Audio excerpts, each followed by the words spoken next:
Welcome to my talk, The Fairy Tale of the One Command Build Script. What's the story of the fairy tale? I'm going to shortly introduce a little bit about where I come from, why I care about build scripts, and why I care about packaging things into Docker when doing build scripts. Then I go across two major patterns I came across when doing Docker and build scripts. One is kind of I call it the VM approach. You package everything together in one big container. And we look a little bit on when this is good, when you can use it. And we also look at the case when you want to have more than one container into your build, what you can do, what possibilities are there. And finally, also a little wrapper on how you can bring build tools into Windows containers if you need to. Yeah, about me, I'm happily living in Denmark for like this year and caring about continuous delivery for embedded devices. Embedded devices are usually quite small devices. Memory is really a concern there. And what is also a concern is that you have a quite huge build chain. Like usually you have specialized compilers, specialized libraries. You compile not to standard hardware, but you compile to custom-made hardware. So it's a quite big build chain we are trying to orchestrate. And besides that, I'm a passionate software craftsman, an enthusiast on continuous delivery, and from time to time speaking on conferences. Yeah, the one command build script, I think it looks kind of like this. Everything that fits into one command line. And I just want to check how many of you would describe their build to work in a fashion like this, like also make build or Maven clean install would fit into this category. So rather say quite many. And those who raised their hand, would you still raise the hand if you have less than 3 tools to install to get this running on a blank, brand new PC? Quite cool. Thumbs up. It is not the case in our environment, and that's why I called it the fairy tale, because we are very often telling this is what you need to do to run a build.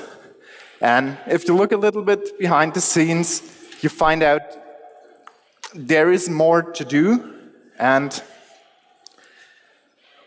I have come across a couple of patterns that might help to reduce the burden of installing things, especially also if you go to continuous integration servers that likely got forgotten when someone updates a tool. And the probably simplest pattern is single container. You try to wrap all the tools you need into one container and run the whole build from it. It basically looks a little bit like this.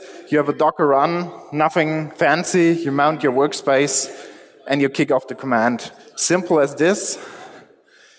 Depending on which tool you use, you might not even need a specialized build container. You can just run with the standard Docker Java container. So this is fairly simple, and this is probably also when you want it to use, it's most appropriate if you don't have too many tools to install. And it's ideal, like for tools I showed, Maven, Gradle, a lot of tools that most of the things they do, they can download through a package manager. So there's a lot of your build components actually being downloaded while the build is run. So, and also my experience is that most of the time you don't change the version of these tools too often. So, and yeah, of course, all the variants with Docker are quite cool for local testing because I don't mess up my build environment by installing a new version that might not be compatible with the old version or might not run in parallel. So I can try it in the container. Probably it doesn't work. Doesn't matter. I can go back to the old one. Yeah, what is the advantage?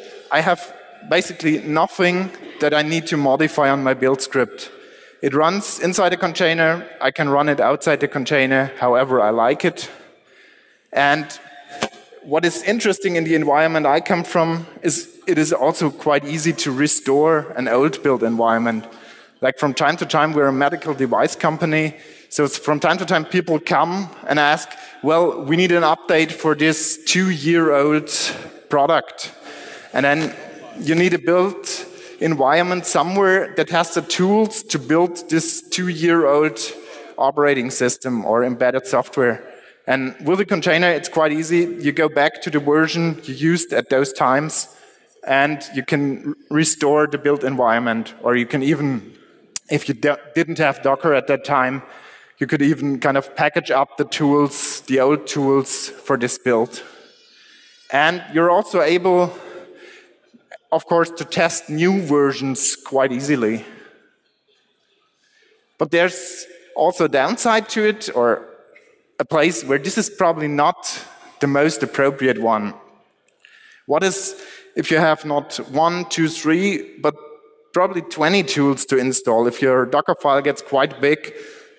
And also, what is if changing a version of a certain tool does not require to change one built environment, but you have probably 5 or 10 quite similar but still different build environments that you need to change, then it's going to get more work to update this version in all of your one container build files.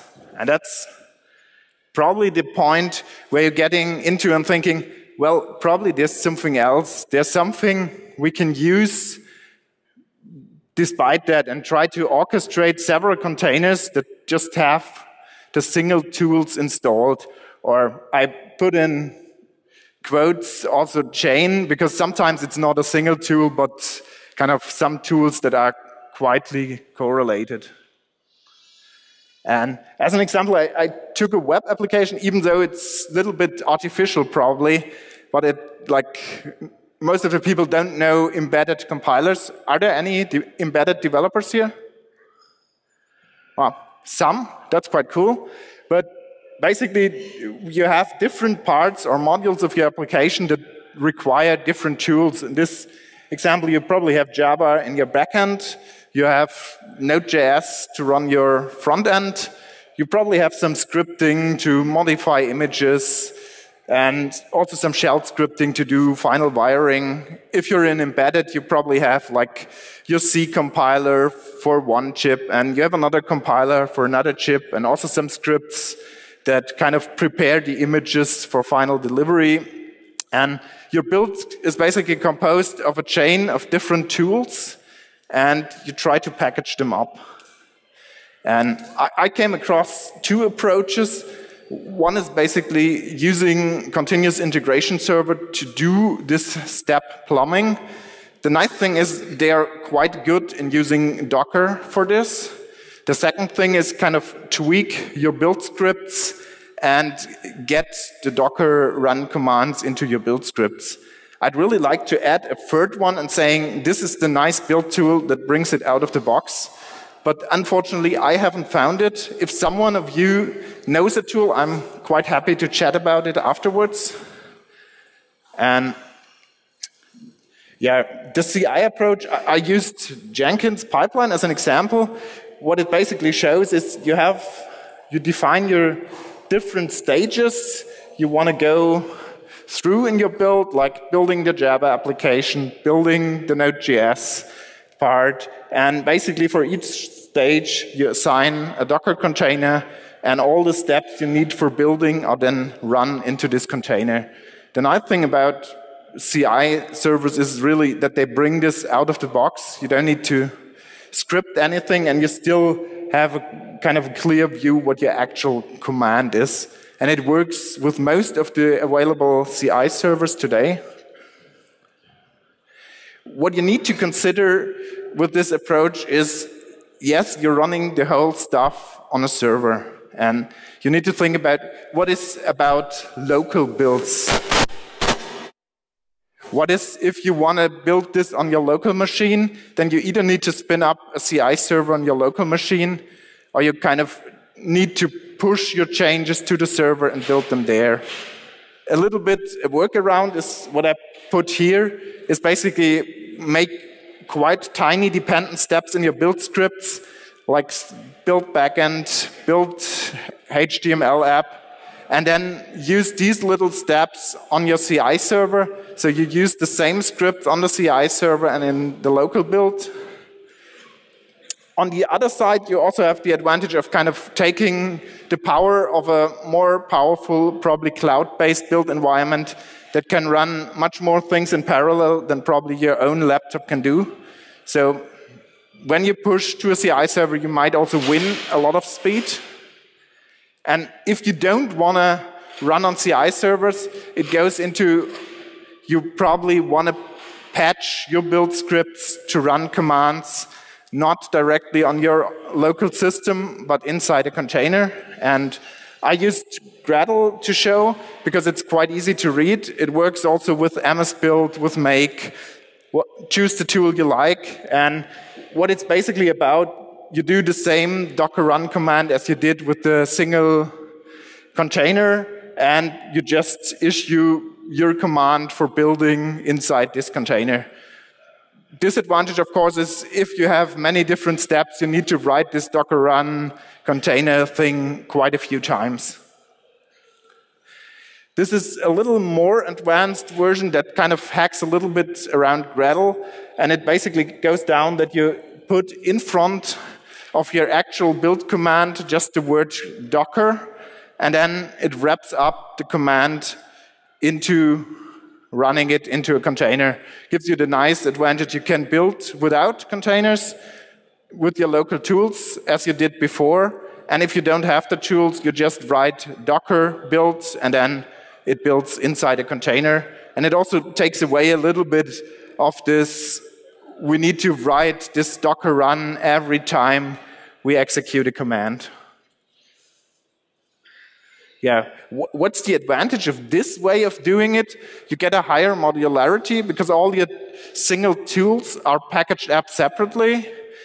You have also better visibility with the versions of your containers. Like you see, okay, this is a new version of the compiler. If you have one big image, you kind of need a changelog to know that version 2 actually updated probably the compiler. And it is also, as with all solutions, it's quite easy to test a new version of a certain tool. You just replace the container version of this tool, and you can try it. And what's also a nice thing is many of the open source tools are already available as a Docker container, and you don't need to write your own containers. You can probably just reuse existing containers and put them into your build. Yeah. A little bit about Windows.